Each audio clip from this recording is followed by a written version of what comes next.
தீர்மானம் 17 ஆளுநர் பதவியை நிரந்தரமாக அகற்றிட வேண்டும். மக்களால் தேர்ந்தெடுக்கப்பட்ட மாநில அரசுகளை, குறிப்பாக பாரதிய ஜனதா கட்சி ஆட்சியில் இல்லாத மாநில அரசுகளை நியமன பதவியான ஆளுநர் பதவியை கொண்டு செயல்பட விடாமல் தடுக்க முயற்சித்து ஆளுநர்களை கொண்டு இணை அரசாங்கம் நடத்துவதற்கு திட்டமிடும் ஒன்றிய பாசிச பாஜக அரசினுடைய ஜனநாயக விரோத போக்கினை கண்டிப்பதுடன் ஆளுநர் பதவி என்ற தொங்கு சதையை நிரந்தரமாக அகற்றுவதை ஜனநாயகத்தை பாதுகாப்பதற்கான தீர்வு என இம்மாநாடு தீர்மானிக்கின்றது. தீர்மானம் 18 தமிழ்நாட்டில் உள்ள ஒன்றிய அரசு வேலைகளில் தமிழர்களை நியமிக்க வேண்டும்.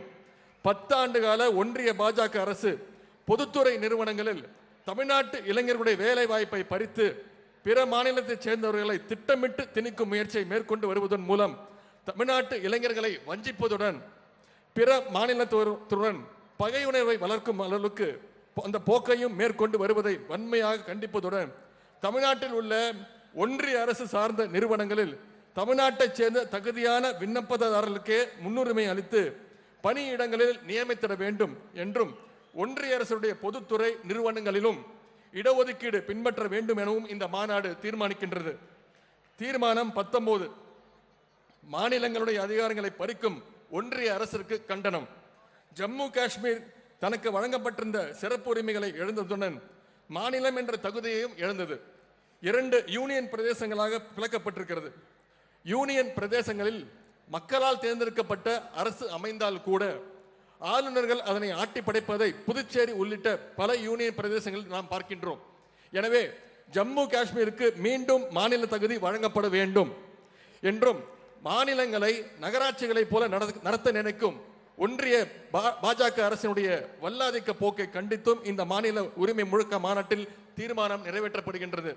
தீர்மானம் 20 கலைஞருடைய மாநில சுயாட்சி தீர்மானத்தின் அடிப்படையில் மாநிலங்களுக்கு அதிக அதிகாரங்களை வழங்க வேண்டும். 1969ஆம் ஆண்டு முதலாக முதலமைச்சரான முத்தமிழர் டாக்டர் கலைஞர் அவர்கள் நீதியரசர் திரு ராஜமன்னார் தலைமையிலான குழுவை அமைத்து அதன் பரிந்துரைகளை பெற்று தமிழ்நாடு சட்டமன்றத்தில் 1974ஆம் ஆண்டில் மாநில சுயாட்சி தீர்மானத்தை நிறைவேற்றினார். அதிகார குவிப்பை தகர்த்து அதிகார பரவலாக்கத்தை முன்னெடுக்கும் வகையில் முத்தமிழர் கலைஞர்கள் நிறைவேற்றிய மாநில சுயாட்சி தீர்மானத்தின் அடிப்படையில் தற்போதைய தேவைகளையும் இணைத்து மாநில அரசுகளுடைய அதிகாரத்தை வலிமைப்படுத்திட வேண்டும் என்று இந்த மாநாடு தீர்மானிக்கின்றது. தீர்மானம் 21 அமலாக்கத்துறை உள்ளிட்ட அமைப்புகளை கைப்பாவையாக்கிய ஒன்றிய பாஜக அரசுக்கு கண்டனம். அமலாக்கத்துறை, மத்திய புலனாய்வுத்துறை, வருமான வரித்துறை போன்ற அம்புகளை தொடுத்து பாஜக அல்லாத ஆட்சி நடைபெறும் மாநிலங்களில் உள்ள ஆளுங்கட்சியினர் மீதும் பாஜகவை எதிர்க்கின்ற கட்சிகள் மீதும் வன்மத்துடன் பாய்ச்சுகின்ற ஒன்றிய பாஜக அரசினுடைய பழிவாங்கும் போக்கிற்கும் ஊழல் குற்றச்சாட்டுக்கு உள்ளானவர் பாஜகவுக்கு ஆதரவான நிலையை எடுத்தால் அவர் மீதான வழக்குகள் எந்த நடவடிக்கையும் எடுக்காமல் தூய்மை பட்டம் அளிக்கின்ற பாஜக அரசினுடைய இந்த இரட்டை வேடத்துக்கு செயல்பாடுகளுக்கும் இந்த மாநாடு வன்மையான கண்டனங்களை தெரிவித்து தீர்மானம் நிறைவேற்றுகின்றது.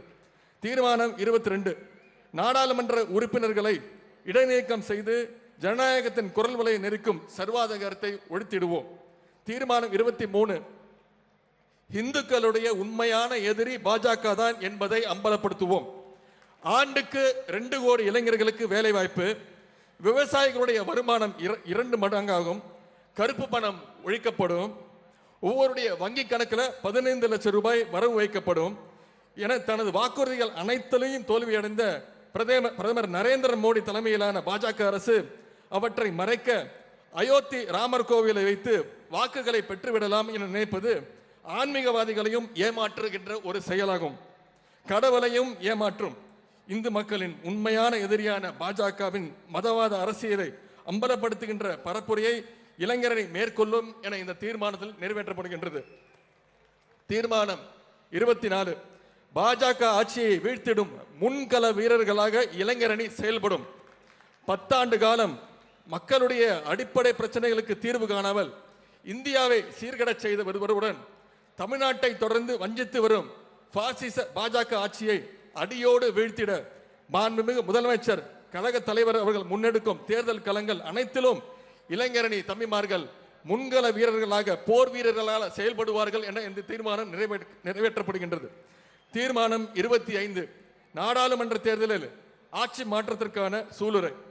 சமூக நீதி, மத நல்லிணக்கம், சமத்துவம், மாநிலங்களுடைய உரிமைகள், தாய்மொழி வளர்ச்சி, பரவலான பொருளாதார கட்டமைப்பு, மனித உரிமை இவற்றை கொள்கைகளாக கொண்ட இயக்கங்கள் ஒருங்கிணைப்பான இந்தியா கூட்டணியை உருவாக்குவதில் முன்னணி பங்காற்றிய திராவிட மாடல் முதலமைச்சர் கழக தலைவர் அவருடைய வழிகாட்டுதலில் இயங்குகின்ற கழக இளைஞர் அணி 2024 நாடாளுமன்ற தேர்தல் களத்தில் அனைத்து தொகுதிகளிலும் கழகத்துடைய தலைமையிலான கூட்டணியுடைய வெற்றிக்கு துணைக்கு தன்னை முழுமையாக அர்ப்பணிக்கும்.